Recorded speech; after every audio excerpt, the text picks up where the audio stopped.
दोस्तों नमस्कार। VK knowledge electrical में आप सभी का स्वागत है। दोस्तों आईटीआई के एग्ज़ाम चल रहे हैं जैसा कि आप सभी को पता है, और एक ही ट्रेड के अलग अलग दिन एग्ज़ाम हो रहे हैं।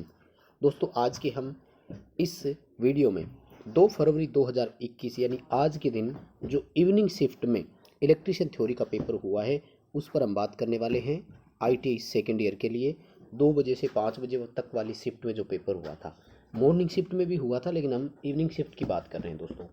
दोस्तों वीडियो में आगे बढ़ने से पहले आपको बताऊंगा कि इस डिस्क्रिप्शन में, वीडियो के डिस्क्रिप्शन में आपको एक लिंक दिया हुआ है टेलीग्राम का। वहाँ से आप ज्वाइन करके निम्मी की पीडीएफ को ज़रूर डाउनलोड करें, क्योंकि पूरा आईटीआई का जो पेपर है ना वो निम्मी के असाइनमेंट में से आ रहा है। यदि आपके पास असाइनमेंट नहीं है तो अभी जाइए टेलीग्राम पर और वहाँ से थर्ड सेमेस्टर और फोर्थ सेमेस्टर के नाम से आपको 2 पीडीएफ मिलेगी। दोनों पीडीएफ को डाउनलोड कर लो, पूरा कंप्लीट उन पीडीएफ को पढ़ लेना।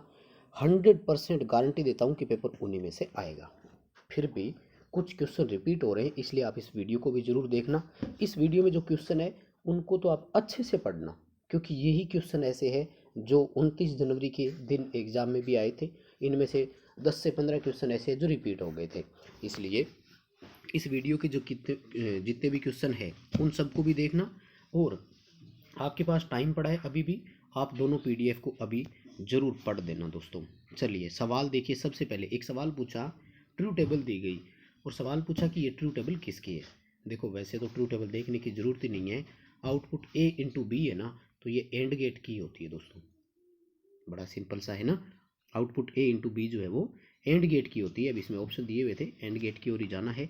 वैसे भी देखो 0 0 के बदले 0, 1 और 0 के बदले 0, 0 और 1 के बदले 1 है 0, और 1 1 के बदले 1 मिला, तो ये एंड गेट ही होता है जो सीरीज 1 वे स्विच की भांति बिहेव करता है। इसको अच्छे से दोबारा पढ़ जाना, यानी गेट वाले में से एक क्वेश्चन आ सकता है, अच्छे से पढ़ लेना। कंट्रोल पैनल की जो वायरिंग है उसमें से सवाल पूछा, एक एसेसरी दी गई और पूछा कि बताइए इसका नाम क्या है। दोस्तों इसको बोलते हैं डिन रेल, ठीक है। और ये क्या काम आती है? ये काम आती है कि बिना किसी स्क्रू या पेच के हम एसेसरीज को लगा सकते हैं। डिन रेल बोलते हैं, ये ऑप्शन आएगा। यानी कॉन्टेक्टर, ओवरलोड, रिले, जितनी भी चीज़ें हैं उन सबको हम बिना स्क्रू के लगा सकते हैं। इसको डिन रेल बोलते हैं। पैनल बोर्ड में लगती है दोस्तों ये, ठीक है। अच्छे से पढ़ना, इसको पेपर में सवाल दोबारा आ सकता है। एसी ड्राइव का ब्लॉक डायग्राम दिया गया था, पूछा कि बताइए इसमें एक्स के रूप में चिन्हित घटक का नाम क्या है। और वो ब्लॉक डायग्राम कौन सा था? ये था, देखिए दोस्तों आपकी स्क्रीन पर बिल्कुल सामने। एसी है, रेक्टिफायर लगा हुआ है, रेक्टिफायर क्या कर रहा है? एसी को डीसी में। यहाँ पर ये इन्वर्टर लगा हुआ है जो डीसी को फिर से एसी कर रहा है, और ये एसी की मोटर चल रही है, ठीक है। बड़ा सिंपल सा हुआ ना। रेक्टिफायर नहीं हो सकता ना, रेक्टिफायर तो ये है, इन्वर्टर ये है, एसी मोटर ये है, तो फिर ये क्या बची? डीसी की बस बार है। बड़ा सिंपल सा है ना। बी ऑप्शन रहेगा, ये डीसी की बस है। फिर भी याद रखना, आपसे कुछ और भी पूछ ले तो ये एसी सप्लाई है, ये रेक्टिफायर, ये डीसी की बस, ये इन्वर्टर, और ये एसी की मोटर है। बहुत सिंपल सा क्वेश्चन है, लेकिन इसको पढ़कर दोबारा जाना। अल्टरनेटर की रेटिंग पूछी थी, बहुत आसान सा है, केवीए में होगा, किलो वोल्ट एम्पियर। आभासी शक्ति में होती है, यानी केवीए एमवीए इनमें होती है रेटिंग इसकी। और फिर आपसे सवाल पूछा कि ओवरहेड लाइन में उपयोग होने वाले इंसुलेटर का नाम क्या है। तो ये क्वेश्चन दोस्तों रिपीट हुआ है, 29 जनवरी के एग्जाम में भी था ये वाला, सेम टू सेम। और सेकल इंसुलेटर आएगा इसका, ठीक है ना। डी ऑप्शन इसका आपका बिल्कुल सही रहेगा। और 29 जनवरी एग्जाम में भी ये क्वेश्चन था, रिपीट हो रहा है, इसलिए आप इसको अच्छे से दोबारा से ज़रूर पढ़ें, अच्छे से याद करके जाएं। और ये सवाल अगला पूछा, ये भी रिपीट हुआ था दोस्तों। ये पूछा कि वाइंडिंग वायर गैप को बहुत पास रखने और पिन इंसुलेटर में बहुत टाइट होने का कारण क्या है। यानी ये सवाल पूछ रहा है कि जो पिन इंसुलेटर में बाइंडिंग, यानी जो इंसुलेटर बांधने के लिए जो तार होती है ना, पूरी तरह से खिंची भी रहती है और ना उनमें गैप होता है, इसका कारण क्या है। तो इसका कारण होता है स्पार्किंग से बचने के लिए होता है, अवॉइड स्पार्किंग। क्योंकि देखिए ल्यूज होगा ना तो स्पार्किंग करेगा, इसलिए पूरी तरह से टाइट होना जरूरी है। इलेक्ट्रिकल में कोई कनेक्शन ल्यूज नहीं होता। दूसरा ये क्वेश्चन रिपीट हुआ है, ध्यान रखें दोस्तों, तो आपके पेपर में भी ये हो सकता है, इसलिए इसको अच्छे से पढ़ के जाएं। और इसका ए ऑप्शन सही रहेगा। लेकिन वहाँ ध्यान रखना, हो सकता है ए ना हो, कहीं बी में डाल रखा हो, सी में डाल रखा हो। स्पार्किंग से बचें, ये ऑप्शन होना चाहिए आपका, इसको ध्यान रखना। अगला सवाल पूछा गया, आईएसआई के अनुसार घोषित वोल्टेज 240 वोल्ट है, तो न्यूनतम वोल्टेज कितनी हम इसमें प्राप्त कर सकते हैं। तो ये भी रिपीट हुआ है। उस दिन मैंने बता दिया था ना, 5% वोल्टेज जो है वो कम या अधिक हमें मिल सकता है। 240 का जब आप 5% निकालेंगे तो 12 वोल्ट आएगा, यानी 12 वोल्ट अधिक हो सकता है, 12 वोल्ट कम हो सकता है। कम करेंगे तो कितना आएगा, 228 आएगा, और ज़्यादा करेंगे तो कितना आएगा, 252। बी ऑप्शन इसका सही रहेगा, रिपीट हुआ है, पिछले पेपर में भी था। और सर्किट ब्रेकर की रप्चरिंग कैपेसिटी पूछी है। रप्चरिंग कैपेसिटी सर्किट ब्रेकर हो या फ्यूज एमवीए में होती है, मेगा वोल्ट एम्पियर में। हिंदी में इसको विदारण क्षमता बोलते हैं। और ये वह शक्ति होती है जो दोषयुक्त स्थिति में एक सर्किट ब्रेकर सहन कर गया हो। वह मैक्सिमम पावर जिसे एक सर्किट ब्रेकर दोषयुक्त स्थिति में सहन कर गया हो, उसकी विदारण क्षमता रप्चरिंग कैपेसिटी कहलाती है, और ये एमवीए में होती है। फ्यूज की रप्चरिंग कैपेसिटी भी एमवीए में ही होती है। दोस्तों कुल मिलाकर के आप इन सभी क्वेश्चंस को है ना जरूर पढ़ करके जाना, इनमें से ही आता है।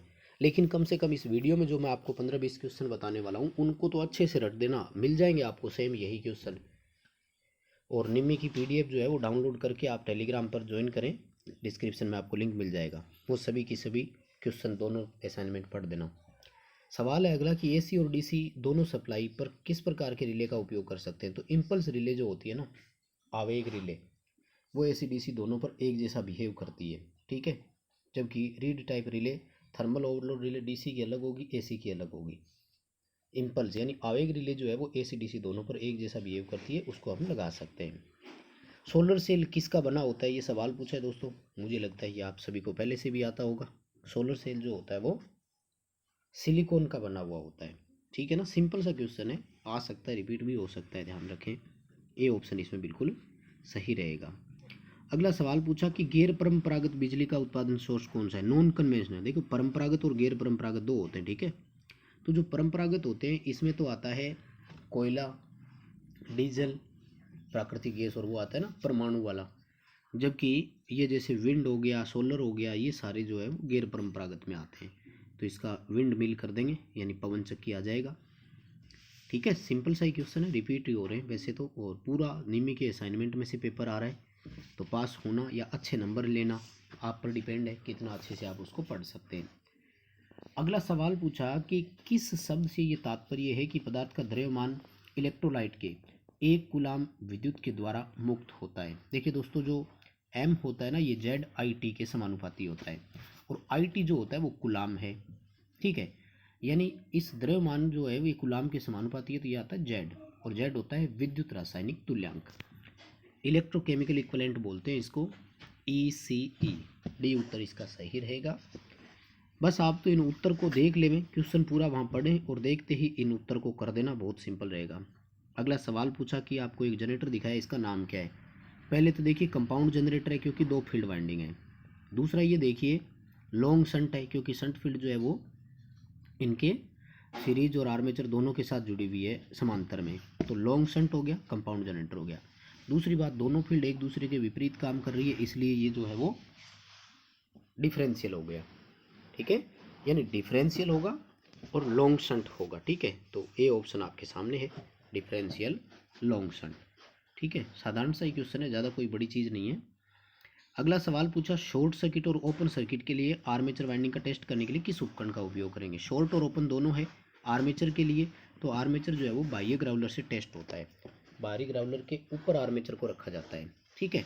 आंतरिक ग्राउलर जो है वो बड़े एसी स्टेटर की वाइंडिंग जांच करने के लिए काम में लेते हैं। और अगला सवाल तो उससे भी इजी पूछा दोस्तों, डीसी जनरेटर में प्रेरित ईएमएफ की दिशा ज्ञात करने के लिए नियम पूछा। आई थिंक आप सभी को याद होगा, है ना। फ्लेमिंग के दाएं हाथ का नियम होता है, राइट हैंड रूल होता है। डी ऑप्शन में मिल जाएगा आपको, इसमें तो ऑप्शन है नहीं, 3 ही ऑप्शन है ABC। डी ऑप्शन में मिल जाएगा, फ्लेमिंग का राइट हैंड रूल होता है। साधारण सा ही क्वेश्चन है, बड़ी बात नहीं है। अगला सवाल है डीसी मोटर की स्पीड कंट्रोल नियंत्रण विधि का नाम क्या है। तो साधारण सी बात है ना, आर्मेचर के साथ समांतर में लगा हुआ है, तो इसको आर्मेचर डाइवर्टर विधि बोलते हैं, ठीक है। डी ऑप्शन हो जाएगा, आर्मेचर डाइवर्टर विधि। बस दोस्तों इसी तरह के कुछ और क्वेश्चंस आए थे। कुल मिलाकर के मेरा कहने का मतलब ये है कि निमी की असाइनमेंट में से पेपर आ रहा है, और ये जो क्वेश्चन मैंने बताए हैं इनको आप अच्छे से ज़रूर पढ़ें। निमी के असाइनमेंट के लिए डिस्क्रिप्शन में आपको टेलीग्राम का लिंक दिया हुआ है, वहाँ से आप टेलीग्राम ग्रुप को ज्वाइन करके उसमें दोनों PDF पढ़िए, उनको डाउनलोड करें और अच्छे से उन दोनों PDF को पढ़ें। वीडियो पसंद आए तो लाइक ज़रूर करें, और चैनल पर पहली बार आए तो चैनल को सब्सक्राइब ज़रूर कर लें। इसी तरह की अपडेट हम आपको देते रहेंगे।